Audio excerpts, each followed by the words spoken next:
कहते हैं कि जब उसे ऐसा भान हो जाता है कि न बाहरी ईश्वर ब्रह्म मुझे चाहिए, मैं तो स्वयं पूर्ण काम ब्रह्म हूं।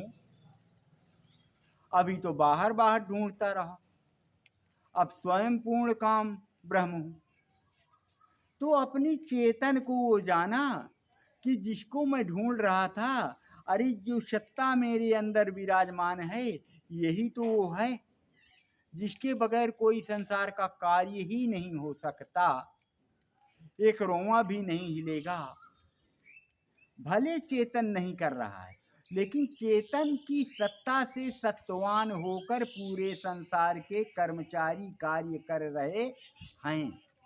तो बहुत जगहों पे ऐसा आता है कि चेतन ही कर रहा है, लेकिन चेतन केवल प्रकाश दे रहा है। उस प्रकाश में राजा मंत्रियों को भेज रहा है, उपदेश दे रहा है कि जाओ वहां पर ऐसा ऐसा कार्य करके आओ। लेकिन मंत्री जंत्री जाते हैं और जैसा राजा बताए वैसा न करके वहां तांडव करते हैं। उगाही में गाली गलौज, मारपीट, हड़पना, सब कुछ वो करते हैं।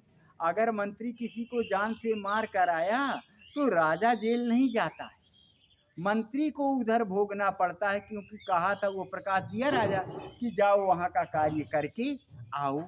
और वो गया वहां उल्टा किया, किसी को मार डाला, तो जेल तो मंत्री जाएगा, राजा थोड़ी जाएगा। वो तो बता रहा है कि मैं ऐसा नहीं, मैं तो प्रकाश दाता हूँ, प्रकाश दिया, जाओ वहां अच्छा कार्य करके आओ, और तुम उसे मार डाले तो तुम जेल जाओगे। उसी को जेल में डाल देता है राजा। इस तरह से वो प्रकाशक है, प्रकाश दे रहा है। राजा जैसे बैठे अपनी सत्ता से सबको सत्वान होकर, और हम कर्मचारी हैं, हमारे पास जो कर्मचारी है इन कर्मचारियों से अच्छा काम करवा लेना है, तो वो सदुपयोग हो जाएगा। और अगर गलत काम करवाएंगे दुरुपयोग हो जाएगा, दुरुपयोग करेंगे तो भुक्तभोगी होंगे। यही तो सदगुरु सिखा रहे हैं, यही तो शिक्षा दे रहे हैं। कहते हैं अब जान लिया कि मैं पूर्ण काम ब्रह्म हूँ, महान हूँ, और इस सत्य धारणा के अनुसार जब उसकी अखंड साधना हो जाती है, ऐसी वृत्ति उसकी वृत्ताकार हो गई, और यह वासनाएं पूर्ण उस समय नष्ट हो जाती है। अब बाहर की वासना उसका कुछ भी नहीं बिगाड़ पा रही। खाने की वासना, चलने की वासना, सब बहुत सारी ऐसी वासनाएं हैं दिनचर्या रूटीन वर्क की कि वो आ रही हैं जा रही हैं, लेकिन उसका कुछ बिगाड़ नहीं पा रही हैं। देखता है देवी भी कम वस्त्रों में दिखाई दे रही है, सब कुछ देखता सुनता, खाता पीता उठता बैठता, लेकिन अब संसार की चमक धमक उसका कुछ भी बिगाड़ नहीं पा रही है। अब उसको जो है अखंड साधना उसकी हो जाती है। साधना जब पूर्ण दृढ़ हो जाती है, तब उसकी पर की अर्थात द्वैत की, जड़ दृश्य की वासनाएं पूर्ण अब नष्ट हो गई। अब कुछ भी नहीं बचा। नहीं बचा का मतलब इस संसार में चलते उठते बैठते फिरते खाते पीते हुए इसकी क्षुधा, इसका आनंद, रसास्वादन अलग से आपको खींच नहीं पाता, अपने रंग में रंग नहीं पाता, ऐसा समझें। अतः वह सांसारिक चमक दमक में नहीं खींचता, किसी प्रकार से सांसारिक ये क्षणिक आनंद वाला किसी तरह उसे अपने में लपेट नहीं पाता। है तो सब कुछ, पर उसके लिए सब कुछ होते हुए ना कुछ। सब कुछ है, सामने है, आता जाता देखता सुनता, लेकिन अब उसे व्यग्र नहीं कर पा रहा, क्योंकि आसक्ति नहीं है। आसक्ति नहीं है तो लुढ़कता हुआ पुतला है।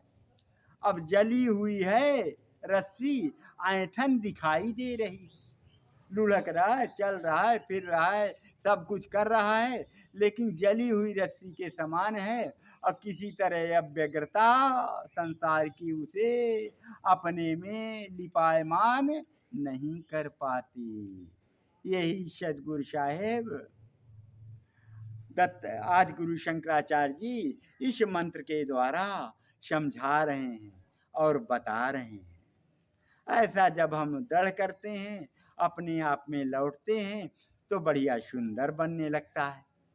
तो एकाएक ये नहीं होगा, धीरे धीरे चलते रहेंगी तो आज नहीं कल वो हो जाना है।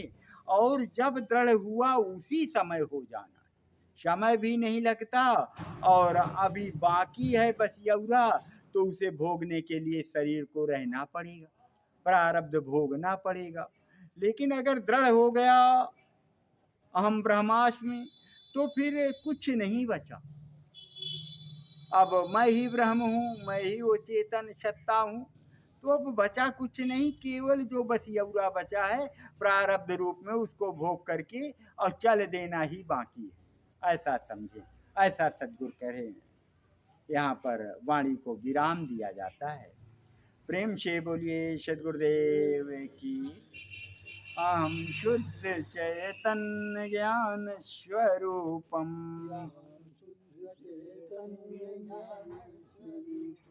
अजर हम अमर हम अखंडम अनुपम, अहम शुद्ध चैतन्य ज्ञान स्वरूपम,